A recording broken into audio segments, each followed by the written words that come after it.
오늘 함께 은혜 받으실 말씀은 마태복음 1장 1절 2절입니다. 다 같이 한 목소리로 합독하신 후에 말씀을 나눕니다. 읽습니다. 아브라함과 다윗의 자손 예수 그리스도의 계보라. 아브라함이 이삭을 낳고 이삭은 야곱을 낳고 야곱은 유다와 그의 형제들을 낳고. 아멘. 아멘. 왜 우리 목사님은 대강절인데 대강절 설교를 안 할까?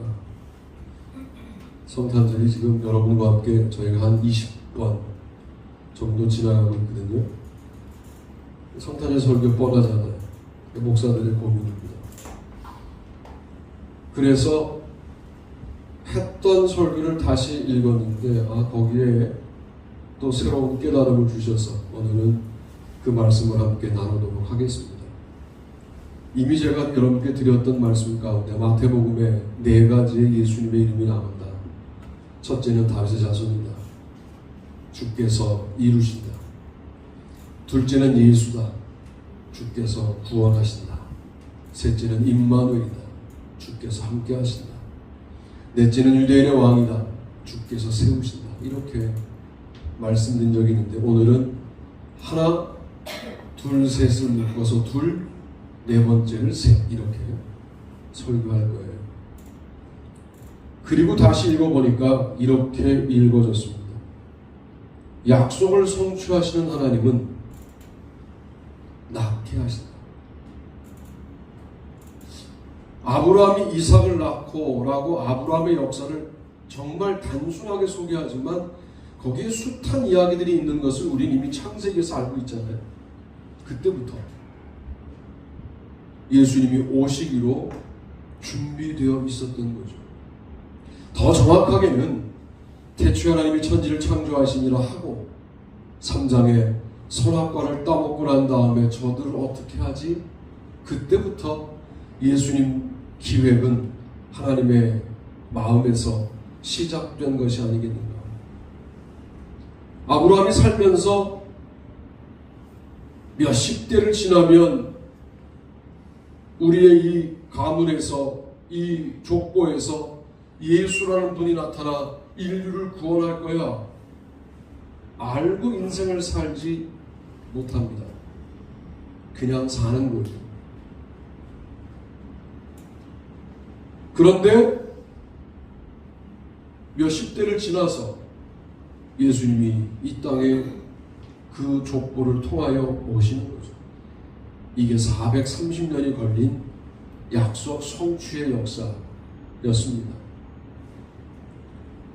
여러분, 종교 기술자가 되면 얼마나 심각하냐면 약속 성취의 실제 되시는 분이 오셨는데 여전히 자기 틀에 갇혀 삽니다. 그게 약속 성취의 역사라는 사실을 인정하지 않습니다.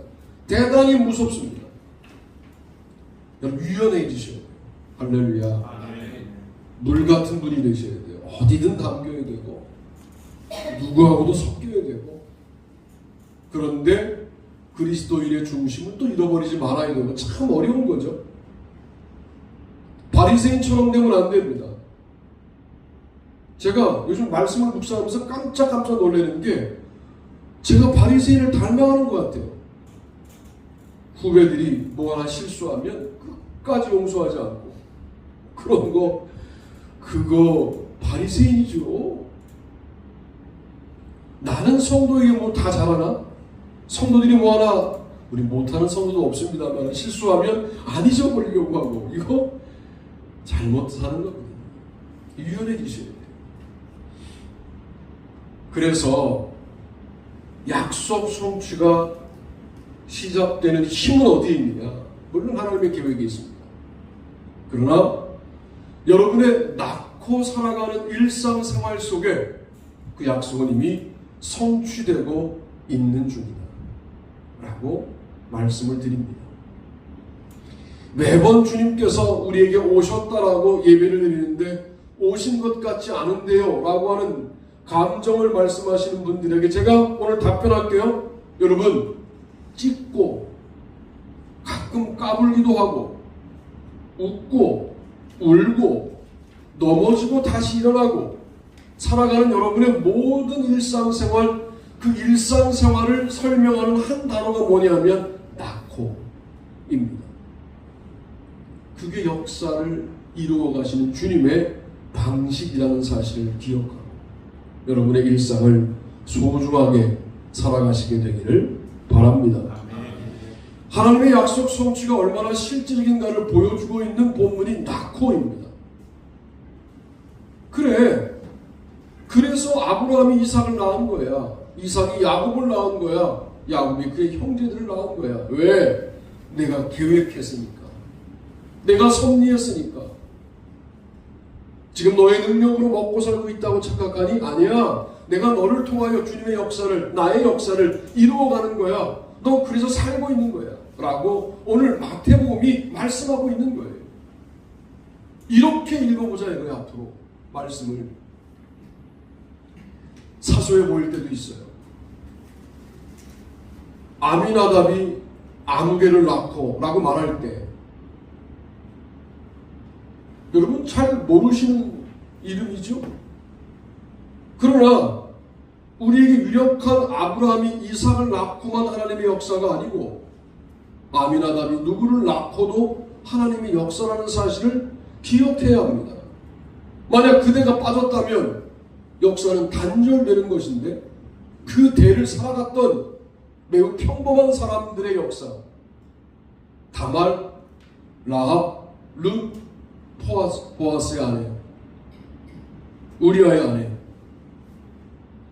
사실 다소 부정해 보이는 여인들, 그의 역사가 또 이 역사에 포함되어 있는 것을 보면 순수 혈통 가운데 예수님이 오셨다라고 하는 이미지보다는 매우 은혜로운 혈통 가운데 오셨다는 생각을 하게 됩니다. 깨닫는 것은 하나님은 반드시 약속을 지키시는 분이시다 하는 것을 깨닫게 되는 거죠.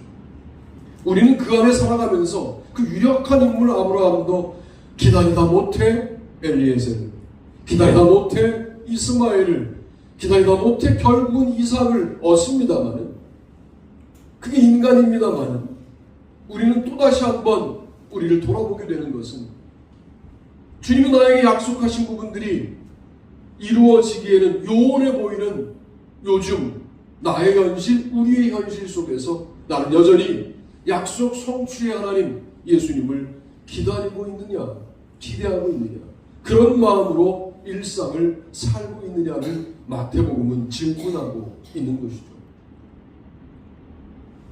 그렇게 거룩하지 않아도 괜찮습니다. 그렇게 대단하지 않아도 괜찮습니다. 그렇게 훌륭하지 않아도 괜찮습니다. 그저 그리스도인으로 좀 살아주십시오.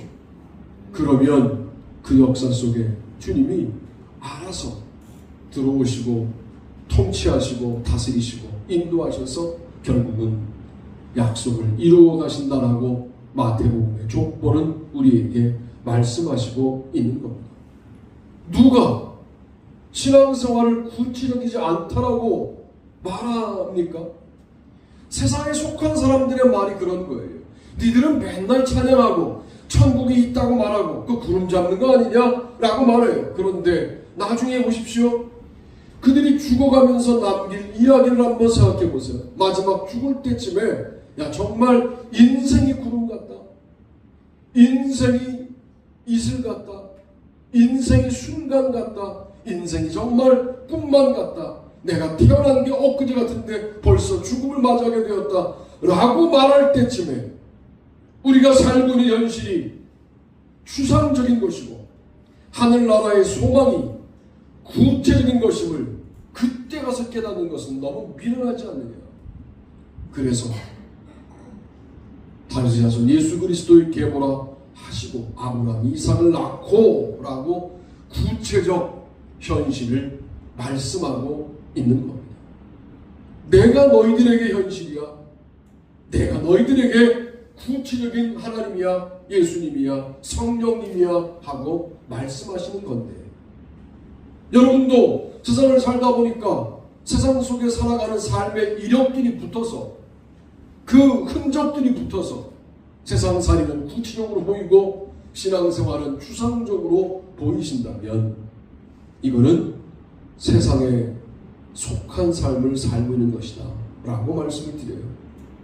세상을 살지만 세상과 다른 삶을 사시게 되기를 바랍니다. 아멘. 그러기 위해서는 하나님의 약속만 구체적이고 인간의 약속, 인간관계, 세상에서의 삶 이거는 모두 일시적이고 잠정적이고 추상적일 수밖에 없다는 사실을 깨달으라고 오늘 마태복음은 아브라함과 다윗의 자손 예수 그리스도의 계보라 아브라함이 이삭을 낳고 라고 말씀하신다 라고 이번 주에 깨닫게 되었습니다.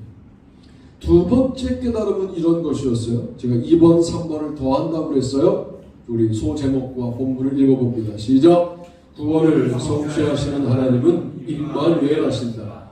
아들을 낳으니 이름을 예수라 하라. 이는 그가 자기 백성을 그들의 죄에서 구원할 자이시기라 하니라. 이 모든 일이 된 것은 주께서 선지자로 하신 말씀을 이루려 하심이니 이르시되 보라 처녀가 잉태하여 아들을 낳을 것이요 그의 이름은 임마누엘이라 하느라 하셨으니 이를 번역한즉 하나님이 우리와 함께 계시다 함이라. 아멘. 예수님의 이름은 구원자, 구세주입니다. 구체적으로 어떻게 우리를 구원하시느냐? 함께 하십니다. 그러니까 예수님이 우리와 함께 하신다는 것을 느끼는 것은 구원받은 백성에게 자연스러운 일이 되어야 하는 거예요. 근데 함께하는 상황이 어떤 상황이냐? 처녀가 잉태하여 아들을 낳는 상황이에요. 객관적으로만 보면 사생하죠. 내용적으로 보면 성령으로 잉태된 것입니다. 우리에게도 왜 임마누엘이라고 하는 상황을 설명하실까? 그게 현재적인 구원의 역사예요. 주님이 마지막 날에만 구원하니까 지금 너는 가난하게 살아, 지금 너는 고통 가운데 살아, 지금 너는 모든 아픔을 간직한 채 살아. 이건 기독교가 아닙니다. 그것만 말하면 기독교가 아니에요. 절반만 말하는 거예요. 뭐가 또 기독교냐? 현실에도 너의 고통당하는 현실에 내가 함께한다. 여러분 이게 느껴져야만 우리의 삶이 추상적이지 않게 되는데 느껴지시면 제가 또 시비를 거는 거예요. 여러분에게 느껴지셔야 된다.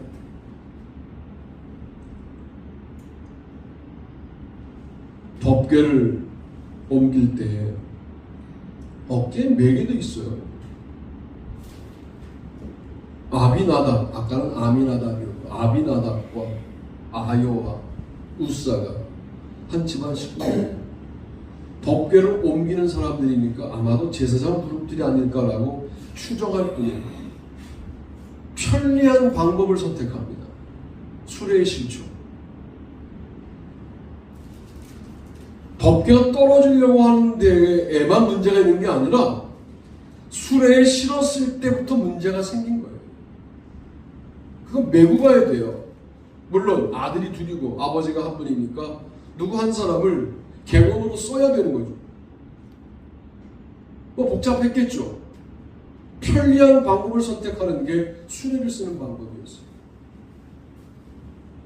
저는 그 설명을 듣는데 갑자기 우리의 모습이 떠올랐어요. 예배 편리하잖아요, 요즘에. 신앙생활 편리해졌어요. 수레 정도가 아니에요. 우리는 대단히 더 불안한 운반 도구에 실어서 말씀을 함부로 나 그냥 움직이고 나 말씀이 땅에 떨어져도 잡으려고도 생각 안 하고 이러고 살고 있는데 수레에 실어 나르는 방법은 블레셋이 덮개를 빼앗아 갔다가 자꾸만 이상한 일들이 벌어지자 그 덮개를 베세메스로 가는 송아지에게 메어서 보낼 때 썼던 이방 방식이에요. 그 방식을 우리가 오늘 사용하는 거죠. 아미나답이. 그리고 덜컹거리자 우사가 법궤에 손을 댑니다. 그리고 죽습니다.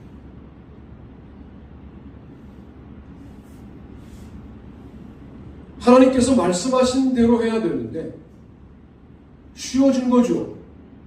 만만해진 거예요. 그리고 익숙해진 거예요. 제가 이때 뭘 결심했냐면 만 70세 은퇴한 다음 날 나는 무엇 할 것인가. 아, 은퇴다. 드디어 새벽 기도부터 집어치워야지.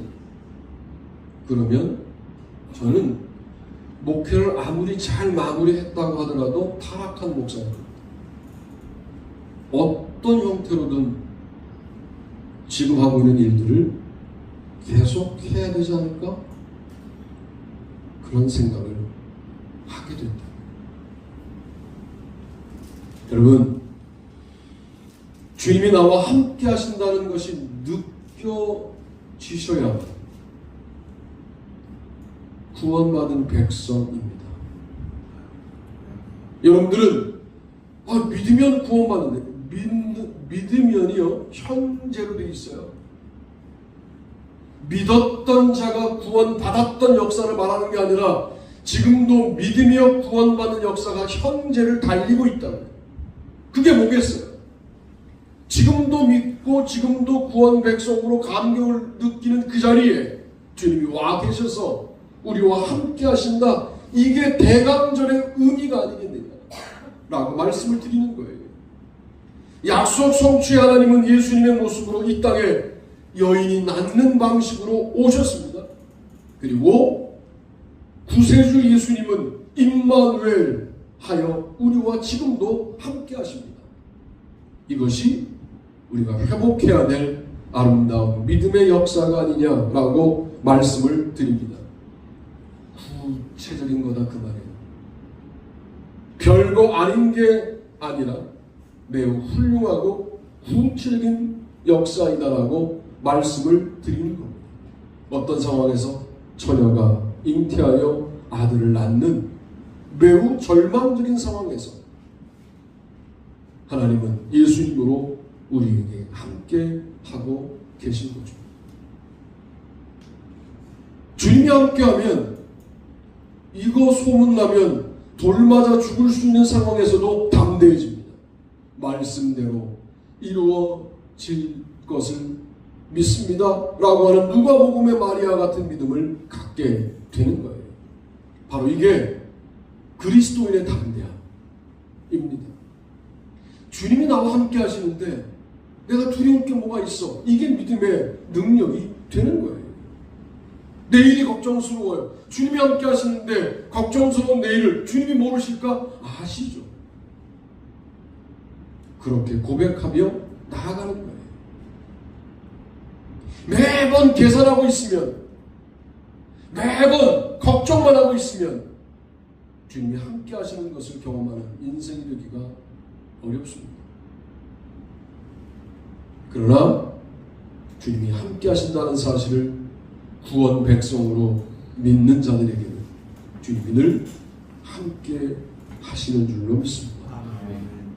오늘날은 어떤 하나님이 함께 하시느냐? 성령 하나님이 우리와 함께 하시는 시대를 살고 있는 거죠.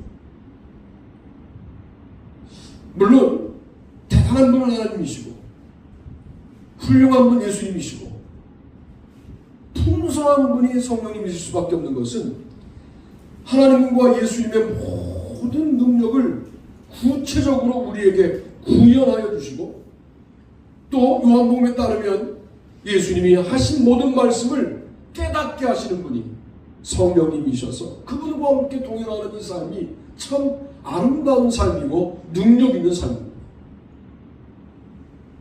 우리 이렇게 한번 생각해 보세요. 내 눈이 깜빡일 때마다 그 짧은 순간 나는 성령님이 함께 하시는 다른 세상을 보겠다. 어느 날은 눈이 피곤해져서 눈을 좀 꾹 감고 계시는 시간만큼은 성령님을 생각하겠다. 그 깜빡이는 순간, 눈을 감고 있는 모든 순간이 기도가 되지 않겠습니까? 나중에는 눈을 뜨고 있지만 성령님과 대화하는 삶을 사시지 않겠습니까? 저는 그런 생각을 했어요. 현대 문명이 대단하구나. 이제 안경에서 이렇게 바라보면 알려주는 이런 시대가 이미 왔다는 거예요. 핸드폰 찾아서 볼 필요도 없고 걸어가면서 내가 이렇게 주목하여 보면 그게 입력이 돼서 알려주고 뭐 그 역사를 설명해주고 들려주고 현대 기술도 그게 가능한데 이미 몇천 년 전에 성령님께서 그게 불가능하시겠습니까? 여러분이 성령님과 동행하겠다라고 하는 믿음을 가지고 걸어가시면 가는 곳마다 동행하셔서 알려주시고 깨닫게 하시고 보게 하시고 기쁘게 하시고 아멘 할 때까지 할 건데 감격하게 하시고 할렐루야. 그런 삶이 가능하다. 누가 기독교를 추상적이라고 말하냐? 약속의 성취는 낳는 일들을 통하여 구원의 역사는 함께함을 통하여 이루어 가신다 라고 두 번째 말씀을 드립니다. 세 번째는 소제목과 본문을 같이 읽어봅니다. 시작. 영광을 성취하시는 하나님은 목양하신다. 유대인의 왕으로 나신 이가 어디 계시냐? 우리가 동방에서 그의 별을 보고 그에게 경배하러 왔노라 하니 헤롯 왕과 온 예루살렘이 듣고 소망한지라. 아멘. 마태복음 2장 2절로 3절 그 다음 본문을 읽어봅니다. 시작. 또 유대 땅 베들레헴아 너는 유대 고을 중에서 가장 작지 아니하도다. 내게서 한 다스린 자가 나와서 내 백성 이스라엘의 목자가 되리라 하였음이니이다. 아멘. 마태복음 2장 6절 말씀을 읽으셨습니다. 미가서 5장 2절은 제가 읽어드릴게요. 에브라임 베들레헴 에브라다야 너는 유다 족속 중에 작을지라도 이스라엘을 다스릴 자가 내게로 나올 것이다. 그의 근본은 상고의 영혼에 있느니라. 미가서 5장 2절 여기에 뭐가 빠졌냐면 내 백성 이스라엘의 목자가 되리라. 그리고 베들레헴 에브라다를 작은 마을로 설정하죠. 미가서에서는. 그러나 마태복음은 가장 작지 아니하도다 라고 작지 않은 마을처럼 설명합니다. 가장 중요한 차이점은 다스리는 자가 마태복음은 목자라고 설명하는 장면이죠. 여러분들은 그냥 읽었을지 모르지만 저는 이거구나. 그 당시 왕 그러면 헤롯 왕, 뭐 진정한 로마의 황제도 아니고 분봉왕, 2살 아래의 모든 남자아이들을 죽이는 왕권 통치는 폭력이었습니다. 그런데 예수님의 다스리심은 목양이었습니다. 그래서 우리는 이렇게 기도해야 돼요. 주님 우리를 다스려 주십시오. 우리를 통치해 주십시오.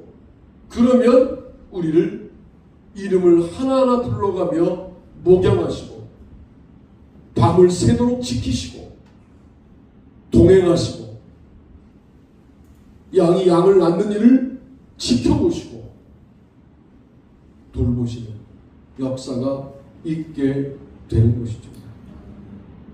세상의 통치자, 목자가 되어야만 진정한 통치자가 되지 않겠습니까?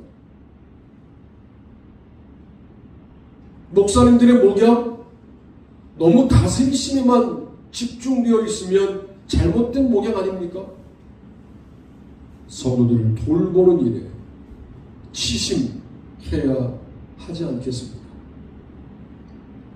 다스리심과 목양은 연결되어 있는 역사였습니다. 다스리심은 마구 짓밟는 것을 말하지 않습니다. 안타까운 마음으로 돌보는 것을 말합니다. 이것이 마태복음이 말하고 싶은 핵심이어서 미가서 5장 2절을 마태복음 2장 6절이 인용하지만 내 백성 이스라엘의 목자가 되리라는 마태는 첨가하여 구약 성경을 인용하고 있는 것이죠. 제가 말씀드렸잖아요. 신약 성경의 어떤 본문도 구약 성경을 그대로 인용하지 않는다. 뭘 더 넣는다. 뭘 더 뺀다. 시제를 바꾼다. 주어를 바꾼다. 그런 것들을 하나하나 찾아서 묵상하는 것도 꽤 은혜로운 묵상의 내용이 됩니다. 설교할 게 너무 많은데 목회 얼마 안 남았어요 이제.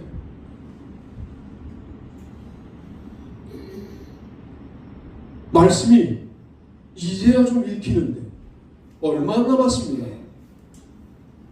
그래서 성실하게 말씀을 읽고 다시 묵상하고, 목사가 여기에 재미를 느껴야지 무슨 자리 하려고 하고 누구에게 소개받으려고 하고 세상에 나서려고 하고, 그거는 필요한 일이지만 필요악이죠. 필요선은 아니에요. 하긴 해야 되는데 선해 보이진 않아요. 뭐 같이 중립적일 수는 있어요. 그러나 정말 아름다운 일은 말씀을 하나하나 읽고 다시 묵상하는 일이다 라고 말씀을 드려요. 여러분, 우리 교회가 말씀에 깊이가 있고 그 깊이를 지적으로만 갖고 있지 않고 구체적인 삶의 현실에서 주와 동행함으로 살아내고 주와 함께함으로 살아내고 주와 함께하는 낫는 일상을 살아내므로 함께하는 주님의 다스리심을 구체적으로 경험하는 목양의 현장에 있는 여러분의 삶이 되기를 축복합니다. 아멘.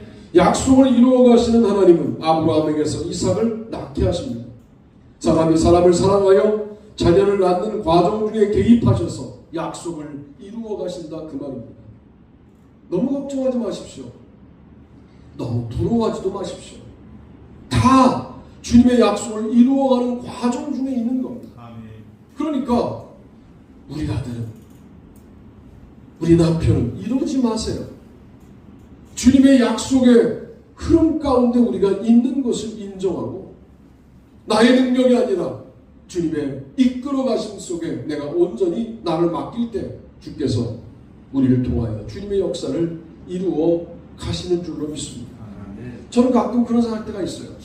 아니, 주님의 말씀을 정말 독특하게 주실 때가 있거든요. 그러면 이 말씀을 그래도 더 많은 사람들에게 전하고 싶다는 마음이 목사의 마음속에 있죠. 그럴 때마다 그 말씀을 그대로 가지고 우리 교회와 또 다른 교회에 가서 증거하실 수 있도록 길을 여시는 것을 경험해요. 독특한 저만의 경험이죠. 그리고 그렇게 전달한 말씀은 우리 교회에서도 은혜로웠는데 그 교회에서도 은혜롭게 하시고 그 집회에도 은혜롭게 하셔요.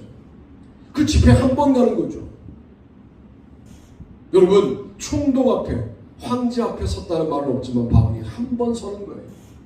한 번 설 때 한마디 하는 거예요. 그 한마디가 뭐예요? 내가 결박된 것 외에는 당신이 나처럼 되기를 원한다.